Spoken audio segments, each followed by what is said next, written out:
साथियों नमस्कार। साथियों, दीपावली की सभी को बहुत बहुत हार्दिक शुभकामनाएं। साथियों, आज मैं फिर से एक बार आपके समक्ष नया वीडियो लेकर हाजिर हुआ हूं। क्या बिहार में कांग्रेस के साथ कोई बड़ा खेल हो रहा है? क्या बिहार में विधानसभा के चुनाव में कांग्रेस के नेता टिकट बेच रहे हैं और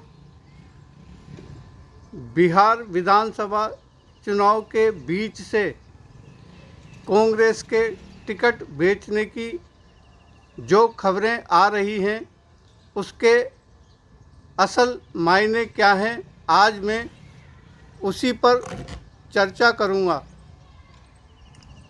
बिहार विधानसभा चुनाव के लिए कांग्रेस ने जैसे ही अपने प्रत्याशियों की घोषणा की, उसके बाद कांग्रेस के नेताओं पर विधानसभा के टिकट बेचने का आरोप लगने लगा। बिहार पहला राज्य नहीं है जहां विधानसभा चुनाव में कांग्रेस के नेताओं पर टिकट बेचने का आरोप लगा हो। जब भी विधानसभा के चुनाव होते हैं तब कांग्रेस के नेताओं पर इस तरह के आरोप लगते हुए सुनाई देते हैं। ये कोई नई बात नहीं है। शायद कांग्रेस हाईकमान भी टिकट बेचने के आरोपों को सुनकर आदी हो गया है और इसीलिए कांग्रेस हाईकमान जब भी टिकट बेचने के आरोप लगते हैं तो खामोश रहता है। जहां तक बिहार विधानसभा में कांग्रेस के नेताओं पर टिकट बेचने के आरोप की बात करें तो इसके दो मायने हो सकते हैं। एक, बिहार में कांग्रेस मजबूत है और कांग्रेस चुनाव जीत रही है, इसीलिए तो नेता कांग्रेस के टिकट खरीद रहे हैं। यदि कांग्रेस कमज़ोर होती और चुनाव जीतने की स्थिति में नहीं होती तो नेता कांग्रेस के टिकट क्यों खरीदते? दूसरा बिंदु यह है कि बरसों से कांग्रेस में बड़े पदों पर कुंडली मारकर बैठे नेता अपने और अपने परिवार के लोगों को कांग्रेस का टिकट नहीं दिलवा पाए, क्योंकि राहुल गांधी ने स्वयं बिहार चुनाव को लेकर कमान लंबे समय से अपने हाथ में ले रखी थी और राहुल गांधी चाहते थे कि बिहार विधानसभा चुनाव में उन कार्यकर्ताओं को प्रत्याशी बनाया जाए जो जमीनी हैं और जनता के साथ जुड़कर जनता की मदद करते हैं और कांग्रेस को मजबूत करते हैं। यही वह वजह है कि राहुल गांधी के साथ जिन नेताओं ने बिहार के जिन नेताओं ने भारत जोड़ो की यात्रा की थी उनको प्रत्याशी बनाया है। जो नेता 10 जनपद और कांग्रेस कार्यालय 24 अकबर रोड की परिक्रमा करके संगठन के बड़े बड़े पदों पर कुंडली मारकर बैठे हुए थे और अब से पहले विधानसभा और लोकसभा में कांग्रेस का टिकट पाते थे, उन नेताओं में से कई नेताओं को राहुल गांधी और उनके भरोसेमंद बिहार कांग्रेस के राष्ट्रीय प्रभारी कृष्णा अल्लावरू ने टिकट से वंचित कर दिया और इसीलिए कृष्णा अल्लावरू पर टिकट बेचने का आरोप लगता हुआ सुनाई दिया। अब बात करता हूं उस नेता की जिसे बिहार कांग्रेस में कुंडली मारकर बैठे नेताओं ने बिहार विधानसभा चुनाव की घोषणा होने से पहले और कांग्रेस के टिकट बंटने से पहले अनेक बार राहुल गांधी के समक्ष और राहुल गांधी के बाद अपमानित किया था, मगर पप्पू यादव हमेशा गांधी परिवार और कांग्रेस के प्रति समर्पित नजर आए।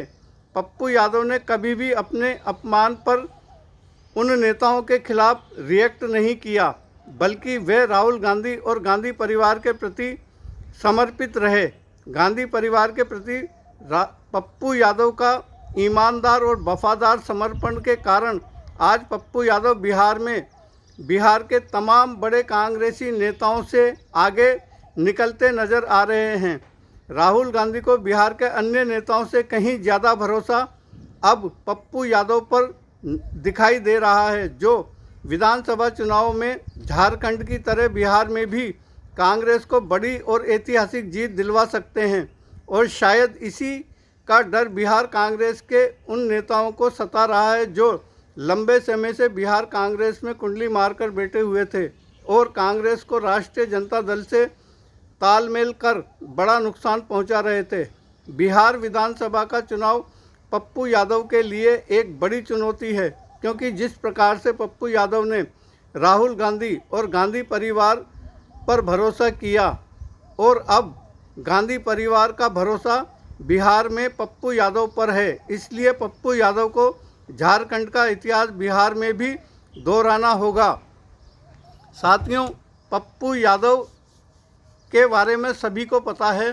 पप्पू यादव पूर्णिया से निर्दलीय सांसद बने थे और पप्पू यादव 2024 में पूर्णिया लोकसभा सीट से कांग्रेस के टिकट पर चुनाव लड़ना चाहते थे, लेकिन तेजस्वी यादव और कांग्रेस के बिहार मठाधीशों ने पप्पू यादव को पूर्णिया से कांग्रेस का टिकट नहीं मिलने दिया और राजद ने अपना उम्मीदवार पूर्णिया लोकसभा सीट पर खड़ा कर दिया, लेकिन पप्पू यादव निर्दलीय चुनाव लड़े और जीते। तब से लेकर अब तक पप्पू यादव गांधी परिवार पर भरोसा दिखाते रहे और गांधी परिवार के प्रति वफादार रहे। उन्हें इस बीच बिहार के कांग्रेसी नेताओं के द्वारा कई बार अपमान का सामना भी करना पड़ा, लेकिन पप्पू यादव ने कभी धैर्य नहीं खोया और वह राहुल गांधी के प्रति समर्पित रहे। साथियों, मैं एक बात बता देना चाहता हूं, जब झारखंड का चुनाव चल रहा था तब झारखंड में कांग्रेस की स्थिति बेहतर नहीं थी और मैं झारखंड में राहुल गांधी की जो टीम काम कर रही थी उसके संपर्क में था। एक दिन उस टीम के सदस्यों का मेरे पास फ़ोन आया और मुझसे कहा गया कि आप जो लिख रहे हो, आप जो बता रहे हो, ठीक वैसा ही झारखंड में हो रहा है, लेकिन आप बताएं झारखंड में बेहतर क्या हो सकता है। तब मैंने कहा था कि जितना जल्दी हो सके पप्पू यादव को झारखंड की जिम्मेदारी दे दो। कांग्रेस 15 से 20 लोकसभा सीट जीतेगी और पप्पू यादव को कांग्रेस ने जिम्मेदारी दी और कांग्रेस झारखंड में 19 विधानसभा सीट जीती। साथियों, ठीक वैसे ही मैं भविष्यवक्ता तो नहीं हूँ, लेकिन जो मैंने पप्पू यादव की ताकत झारखंड में देखी थी, उसी पप्पू यादव की उसी ताकत के आधार पर मैं बता सकता हूं कि 2025 के विधानसभा चुनाव में बिहार के भीतर कांग्रेस की इज्जत या लाज या जो कुछ भी कहें, अगर कोई बचा सकता है तो वह है पप्पू यादव। साथियों, आज इस वीडियो में इतना ही। कल मैं एक बार फिर से नया वीडियो लेकर हाजिर होऊंगा। मेरे वीडियो को सब्सक्राइब करें, लाइक करें और घंटी बजाएं और पूरा देखें। एक बार फिर से दीपावली की सभी को हार्दिक शुभकामनाएं। नमस्कार, जय हिंद।